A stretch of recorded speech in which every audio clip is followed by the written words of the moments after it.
Hi friends, ஒவ்வொரு வீட்டு பெண்களுக்கும் பார்த்தீங்கன்னா, நைட்டு தூங்குறதுக்கு முன்னாடி ஒரு ஞாபகம் வந்துரும். காலையில என்ன டிஃபன் செய்றது, என்ன லஞ்ச் செய்றது, இதுதான் ஞாபகத்துக்கு வரும். நான் அப்படி தான் வந்து ஹெல்த்தியான பிரேக்ஃபாஸ்ட்டு குடுக்கலான்ட்டு நைட்டே பச்சை பயிறு, கோதுமை, வெந்தயத்த ஊற வச்சு ஜார்ல காலையில எடுத்துக்கிட்டேன். அது கூட காஞ்ச மிளகாய், பெருஞ்சீரகம், கல்லுப்பு, பூண்டு நல்லா ஃபைனா அடிச்சுட்டு ஒரு பாத்திரத்தில வந்து மாத்திட்டு, தோசைகள்ல நல்லெண்ணெய் ஊத்தி நல்லா ஃப்ரண்ட் அண்ட் பேக் வந்து நல்லா திருப்பி போட்டு வேக வச்சு, தக்காளி சட்னி வச்சு ஒரு ஹெல்த்தியான பிரேக்ஃபாஸ்ட் வந்து காலையில முடிச்சு குடுத்துட்டேன்.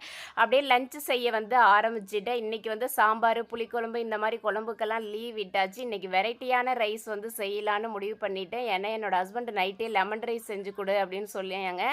அதனால நான் இன்னைக்கு வந்து வெரைட்டியான ரைஸ் தான் வந்து செய்ய போறேன். இன்னைக்கு என்ன வெரைட்டியான ரைஸ்ன்னு பார்த்தீங்கன்னா, லெமன் ரைஸு, அது கூட தயிர் சாதம், உருளைக்கிழங்கு, முட்டை ஆம்லேட் வச்சு அழகான ஒரு கேரியரில் சாப்பாடு கட்டி இன்றைக்கி வந்து கொடுத்தாச்சு. இப்போலாம் பார்த்தீங்கன்னா அவங்களுக்கு வந்து சாப்பாடு நான் வந்து கையிலே நானே வந்து கொடுத்துர்லேன். எப்பயுமே வந்து டிஃபன் காலையில் டிஃபனும் நைட்டு டிஃபனும் வீட்டில் சாப்பிடுவாங்க, லஞ்ச் வந்து வெளியில் சாப்பிடுவாங்க.